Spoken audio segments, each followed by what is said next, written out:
एक गांव में एक चुड़ैल का साया था जिससे उस गांव के लोगों की जिंदगी ही बदल गई। आइए देखते हैं कि गांव के लोगों के साथ क्या हुआ था। एक दिन गांव की 3 औरतें, जिनका नाम श्यामा, रूपा और सपना होता है, आपस में बैठकर बातें कर रही होती हैं। अरे रूपा बहन, मैं तुम्हें क्या बताऊं, मेरी सास ने तो मेरा दिमाग खराब कर रखा है। अगर मेरा बस चले तो मैं उसकी जान ही ले लूं। अरे क्या हुआ श्यामा बहन, इतना गुस्से में क्यों हो? शांति मौसी ने क्या कर दिया? हाँ तुम घर में अकेली हो ना, इसीलिए इतने मजे से रहती हो। हमसे पूछो जिनकी सास है, एक तो खाती हैं इतना, रोटी बना बना कर मेरे तो हाथ ही थक जाते हैं, ऊपर से हर काम में कमियां निकालती हैं। सही कह रही हो श्यामा बहन, मेरी कहानी भी कुछ कुछ तुम्हारी तरह ही है। मैं तो जरा सा अपने मर्द के साथ बैठ क्या जाऊं, पता नहीं कहां से बुढ़िया को खबर मिल जाती है, वहीं आकर सर पर खड़ी हो जाती है।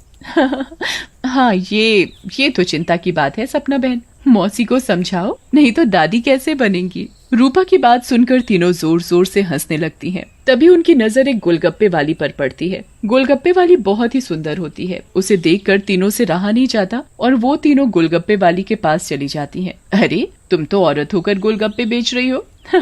ये तो पहली बार देखा है। अरे तो बहन, इसमें बुराई क्या है, कौनो गलत काम थोड़ी ना कर रहे हैं, मेहनत कर रहे हैं। वैसे आप लोग खाओगे गोलगप्पे? बातें तो बहुत अच्छी बनाती हो, चलो देखते हैं गोलगप्पे कैसे हैं।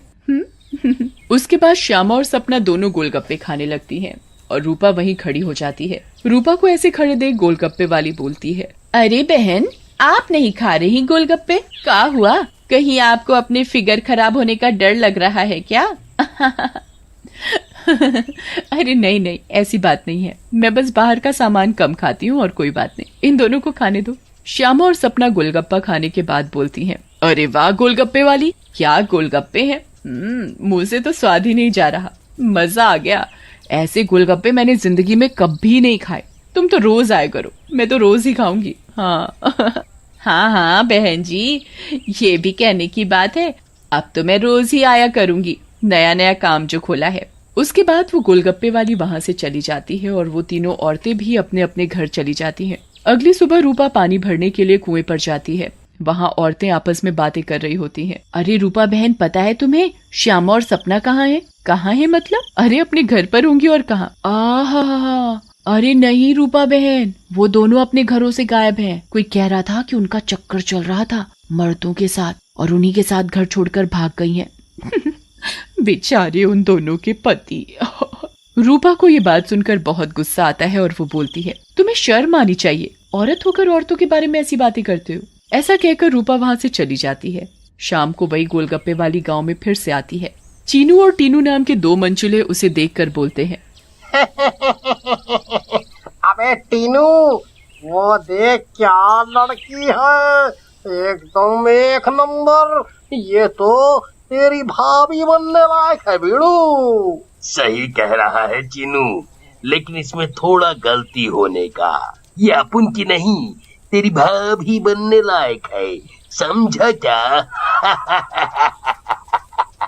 फिर वो दोनों गोलगप्पे वाली के पास जाते हैं और बोलते हैं, ए गोलगप्पे वाली, क्या गोलगप्पे खिलाएगी हम दोनों को? आप दोनों भी कैसी बातें करते हैं, ये गोलगप्पे क्या मैंने पानी भरकर होली में मारने के लिए रखे हैं? आप बहुत मजाक किया हो मेरी तरह। वैसे क्या नाम है आपका? नाम में क्या रखा है साहब, आप गोलगप्पे खाइए ना, अगली बार आऊंगी तो नाम भी पता चल जाएगा। फिर चीनू और टीनू गोलगप्पे खाने लगते हैं। वाह, क्या गोलगप्पे हैं, इतने टेस्टी, लगता है तुम्हारे हाथ चूम लूं। मजा आ गया, मजा। फिर टीनू और चीनू गोलगप्पे वाली के सारे गोलगप्पे खा जाते हैं। अरे आप दोनों तो बहुत सारे गोलगप्पे खा गए, कहीं आपका पेट ना खराब हो जाए। कुछ नहीं होगा हम दोनों को, हम दोनों का बॉडी एकदम स्टील के माफिक है। वैसे कल आएंगी आप यहाँ? लेकिन गोलगप्पे वाली कुछ नहीं बोलती और वहाँ से चली जाती है। रात में ज्यादा गोलगप्पे खाने की वजह से टीनू और चीनू के पेट में दर्द होता है। हाय रे, मर गया। अरे टीनू भाई, ये लड़के का चक्कर अपन दोनों के लिए भारी पड़ गया रे। बहुत तेज दर्द हो रहा है पेट में। सही बोल रहा है भाई, अपन के पेट में भी बहुत गुड़गुड़ गुड़गुड़ सा हो रहा है और टॉयलेट तो कई बार होकर आया। मर गया रे, फिर से आ गई। टीनू और चीनू दर्द के मारे पेट पकड़कर बैठे होते हैं। तभी वो गोलगप्पे वाली उनके पास आ जाती है और बोलती है, क्या हुआ मेरे आशिकों, ऐसे क्यों बैठे हो, पेट में दर्द हो रहा है क्या?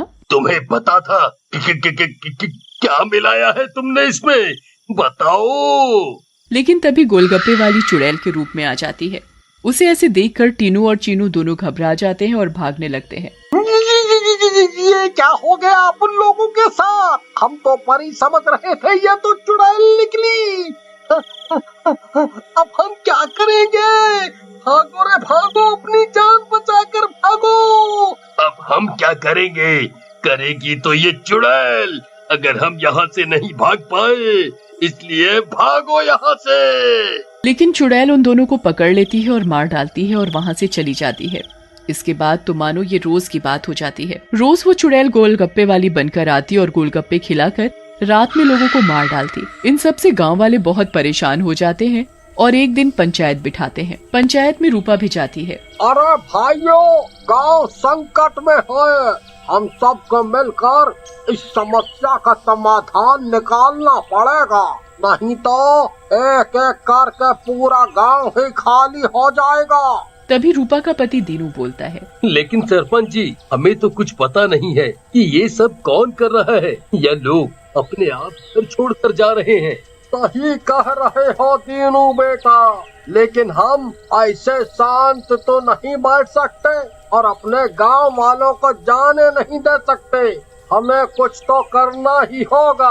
हाँ। फिर पंचायत में कोई भी फैसला न निकलने पर सभी गांव वाले अपने अपने घर चले जाते हैं। उसी दिन दोपहर में चुड़ैल फिर से गोलगप्पे वाली का भेष बदल कर गाँव में आती है।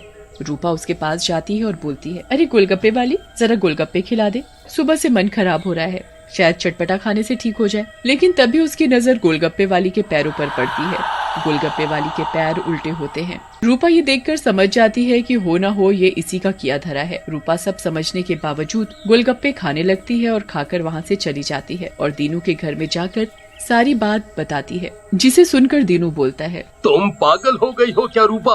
अगर उस गोलगप्पे वाली पर तुम्हें शक था तो तुमने गोलगप्पे क्यों खाए और अपनी जान जोखिम में क्यों डाली? मैंने अपनी जान जोखिम में नहीं डाली, तुमने एक बात पर ध्यान नहीं दिया।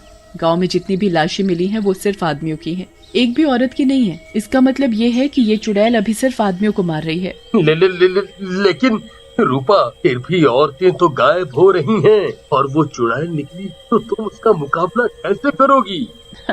हम औरतों में बड़ी शक्ति होती है, हम अगर अपनी पर आ जाएं तो किसी को भी अपने बस में कर लें। ये तो एक चुड़ैल है, इसे मैं देख लूंगी। तुम चिंता मत करो। फिर रूपा और दीनू अपने कमरे में सो जाते हैं। लेकिन रूपा की चिंता में दीनू को नींद नहीं आती और वो आंख बंद करके लेटा रहता है।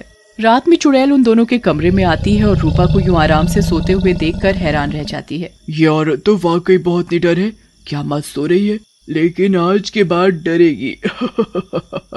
ऐसा कहकर चुड़ैल सोती हुई रूपा को उठा लेती है और जंगल की ओर चल पड़ती है। दीनू भी चुपचाप चुड़ैल का पीछा करने लगता है। चुड़ैल एक गुफा के सामने पहुंचकर रुक जाती है और गुफा को खोलती है। खुल जा सिमसिम। गुफा का दरवाजा खुल जाता है और चुड़ैल अंदर चली जाती है। दीनू भी चुपके से उनके पीछे पीछे अंदर चला जाता है। अंदर जाकर चुड़ैल रूपा को एक अंधेरे कमरे में ले जाती है और रोशनी करती है। जैसे ही वहाँ रोशनी होती है, गांव की बाकी औरतें भी रूपा को दिखाई देती हैं। श्यामा और सपना भी वहाँ होती है। अरे चुड़ैल, ये सब क्या है? गांव की औरतें, तुम ये क्या कर रही हो? लेकिन चुड़ैल कुछ नहीं बोलती। रूपा बहन, ये चुड़ैल पूर्णिमा के दिन हम सब औरतों की बलि देगी, बचा लो हमें। ये बचाएगी तुम्हें।